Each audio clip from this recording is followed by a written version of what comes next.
कहना चाह रहा हूँ कि मैं जिस संयुक्त किसान मोर्चे के जनरल बॉडी के साथ के ग्रुप से जुड़ा हुआ हूँ, उसमें मुझे 1000 से ज़्यादा अलग-अलग जगहों के फ़ोटो और कम से कम 300-400 प्रेस नोट प्राप्त हुए हैं। तो मैं अगर उसको पढ़ना शुरू करूँगा, तो मुझे लगता है कि केवल और केवल जो है, मैं उतना ही कर पाऊँगा और हमने ये जो एक लाइव डिस्कशन रखा है, ये नहीं हो पाएगा। इसलिए मैं अभी कुछ ना बोलते हुए केवल ये कहते हुए कि जो प्रयास संयुक्त किसान मोर्चे का, सेंट्रल ट्रेड यूनियंस का और संगठनों का रहा, उसको भारी समर्थन जनता का मिला है, किसानों का और मज़दूरों का मिला है। अंडमान से लेकर के और कश्मीर तक, असम से लेकर के पूरा गुजरात तक जो है, तमाम जगहों पर गिरफ्तारियाँ भी हुई हैं, तमाम सारी जगहों पर सुबह से ही नेताओं को हिरासत में ले लिया गया। तमाम सारी जगहों पर लोगों ने ज्ञापन भी देने का काम किया है। कहीं-कहीं पर जो है नरेंद्र मोदी के पुतले जलाने का काम भी हुआ है। कुछ जगहों पर बहुत तगड़ा चक्का जाम हुआ है। पंजाब में लगभग कई शहरों के अंदर कर्फ्यू की जैसी स्थिति वहाँ पर देखी गई है। तो मैं आगे बढ़ता हूँ और हमारे साथ में जो आज पैनलिस्ट हैं मैं उनके साथ चर्चा कराता हूँ और सभी पैनलिस्ट जो है नेता हैं, इस आंदोलन के नेता हैं। हमारे साथ में बादल सरोज जी जुड़े हुए हैं, अखिल भारतीय किसान सभा के राष्ट्रीय वो सचिव हैं और एक समय में वो सीटू का भी नेतृत्व करते रहे हैं और वैसे मूल तौर पे हम उन्हें अभी भी छात्र नेता के तौर पे ही देखते हैं। तो मैं वही बादल चाहिए। सरोज जी जो है हमारे साथ में हैं और इंद्रजीत सिंह जी। इंद्रजीत सिंह जी विशेष तौर पर उनका आभार इसलिए है कि वो जो है मुझे लगता है कि बहुजन संवाद ने किसानों पर जितने कार्यक्रम किए होंगे, उसमें से 95% कार्यक्रमों में उन्होंने समय दिया है। कहीं से भी दौड़ भाग के बस से भी कार्यक्रम में वो समय निकाल लेते हैं और वो वाइस प्रेसिडेंट अखिल भारतीय किसान अपना तो सभा के परिवार है ये। उनका बहुत-बहुत स्वागत है। और हमारे साथ में जितेंद्र सिंह सोढ़ी साहब भी जो है हफ्ते में 1 आध दिन का समय हम लोगों को ज़रूर देते हैं और वहाँ की गतिविधियों से हमको अवगत कराते हैं और अपना विश्लेषण भी पेश करते हैं। हमारे साथ किसान संघर्ष समिति के उपाध्यक्ष जो 3 दिन जेल में भी थी प्रिवेंटिव डिटेंशन के अंदर धारा 151 में वो एडवोकेट राधा भार्गव जी भी हमारे साथ में है और हमारा सलाम उनको सलाम। चिरपरिचित चेहरा डॉक्टर आनंद प्रकाश तिवारी जी जो हमारे ब्रांड हैं इस बहुजन संवाद के, वो भी हमारे साथ में है को होस्ट के तौर पर। बादल सरोज जी तो हर समय यात्रा में ही रहते हैं, फिर उन्हें यात्रा के लिए निकलना है। बंद के बाद 1 आध दिन का रेस्ट करेंगे ऐसी उम्मीद की जा रही थी, लेकिन वो अभी फिर ट्रेन से जा रहे हैं। तो बादल सरोज जी से मेरा अनुरोध है कि आपके पास में किस-किस तरीके की खबरें हैं और बॉम्बे से हमारे साथ में डॉक्टर सलीम खान जी जुड़ गए हैं और हम उनका भी विश्लेषण लेंगे आज के इस भारत बंद को लेके। बादल सरोज जी। सबसे पहले तो मैं बहुजन संवाद के साथियों को सलाम करना चाहता हूं कि उन्होंने लगातार उन मुद्दों को जिद्दा रखने के लिए अपनी पूरी शक्ति खर्च की है और लगातार वो हस्तक्षेप करते रहते हैं। मैंने देखा है कई बार बीच में भी जहाँ कोई घटना घटती है और वहाँ पर अगर कवरेज करने के लिए कोई साथी उपलब्ध होता है तो उसके माध्यम से वो लाइव करते हैं। कई बार इस तरीके के मंच बहुत महत्वपूर्ण होते हैं। मुझे उर्दू का एक शेर याद आ रहा है जिसका कहना है कि जुगनुओं का साथ लेकर राह रोशन कीजिए, रास्ता सूरज का देखा तो सुबह हो जाएगी। तो जो अपने आप को मीडिया का सूरज मानते हैं वो आज रात के अपने प्राइम टाइम में क्या बोलने वाले हैं इसकी अंदाज हम लोग लगा सकते हैं। बहरहाल मैं अभी इंदौर में हूँ और मैंने अभी हम सारे लोगों ने मध्य प्रदेश में रहने का फैसला इसलिए लिया कि जैसा कि डॉक्टर सुनीलम जी ने बताया कि मध्य प्रदेश में आराधना भार्गव जी जो गिरफ्तार हुई थी वो हमारे बीच में है, लेकिन मध्य प्रदेश में गिरफ्तारियों का बहुत ही जबरदस्त सघन दौर उन्होंने 11 तारीख से चलाया हुआ था। लगभग हर संभागीय मुख्यालय और जिले में उन्होंने वहां की जो संयुक्त किसान मोर्चे के और उनके संगठनों के जो नेतृत्वकारी साथी थे उनको गिरफ्तार किया गया था, ये जानते हुए भी, ये उनकी जानकारी में होने के बाद भी कि ये वो लोग नहीं है जिन्होंने 13 तारीख का कोई कॉल दिया है, लेकिन वो असल में एक वातावरण बनाना चाहते थे, भय का वातावरण, ताकि 16 तारीख की कार्रवाइयां भी प्रभावित हो। लेकिन इंदौर में मैंने आज देखा कि जिस तरीके की भागीदारी यहाँ पर हुई है, तमाम सारे अवरोधों के बावजूद भी गांधी हॉल का जो मैदान है उस मैदान में बहुत जोश के साथ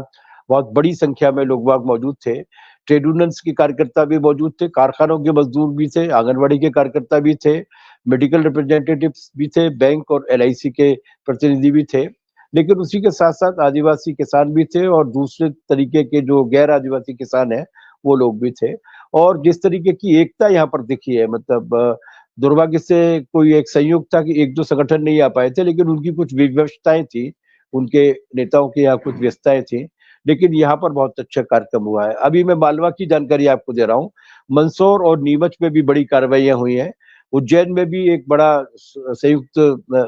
आयोजन हुआ है, रतलाम में 3 जगह पर कार्यक्रम हुए हैं, सैलाना में हुआ है, बाजना में हुआ है और रतलाम में, खास रतलाम में भी हुआ है। और इसकी अच्छी बात यह है कि भागीदारी किसी एक संगठन की ज्यादा हो सकती है, किसी एक की कम, लेकिन हर संगठन ने अपना प्रतिनिधित्व सुनिश्चित करने का काम किया। चंबल के इलाकों में वैसे भी इस तरीके की कार्रवाइयों का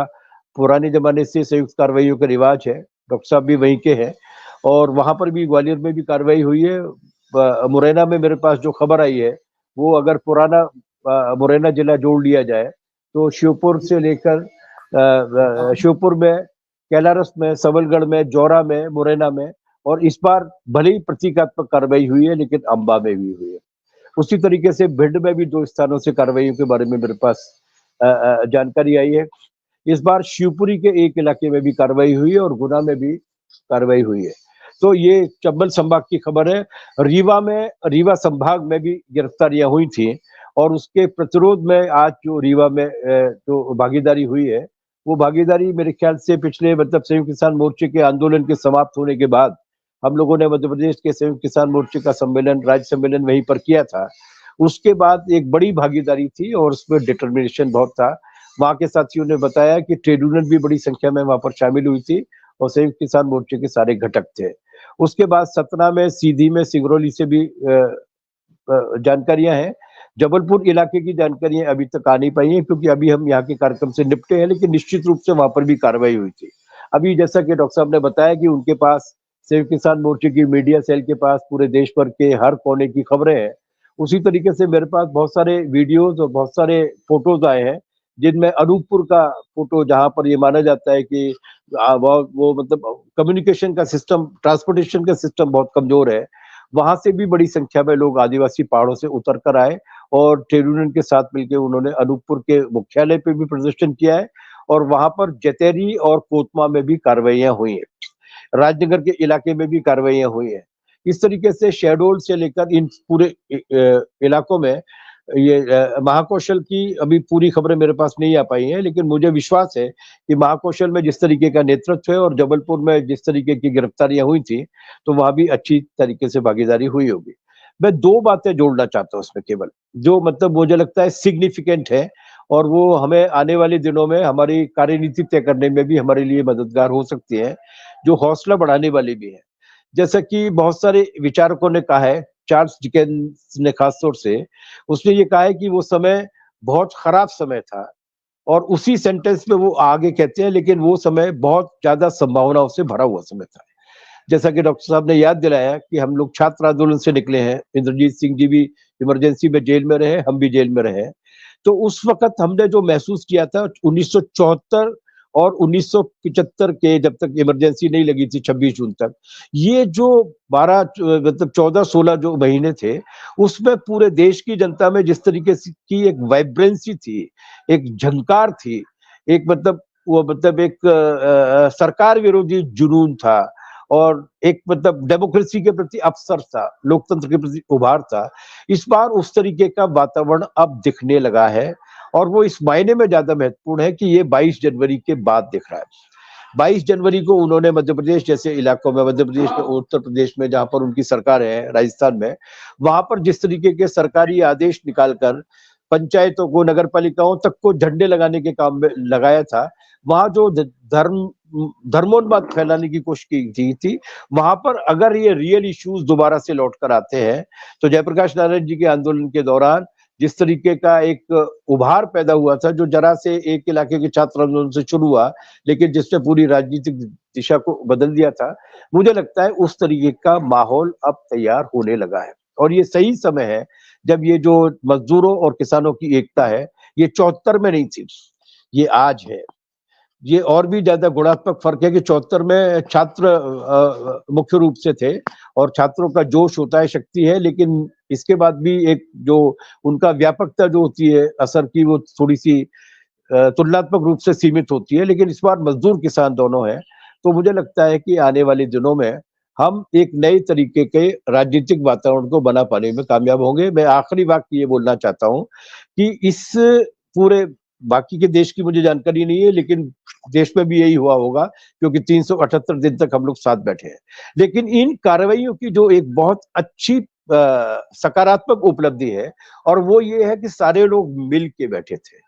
मतलब उसमें आमतौर से संयुक्त आंदोलनों में जो रहता है कि मेरी गोटी लाल होनी चाहिए, मेरी शर्ट ज्यादा दिखनी चाहिए, उस तरीके का वो कोई झंझट अभी तक मध्य प्रदेश की खबरों में हम लोगों को दिखा नहीं है। तो जब मध्य प्रदेश में ये हालत है तो बाकी जगह भी होगी। तो ये एकता का जो सीमेंटीकरण हो रहा है, वो एकता का सीमेंटीकरण आने वाले दिनों में हमारे लिए काफी मददगार होगा इन आंदोलनों को एक नई दिशा दे पाने में। धन्यवाद।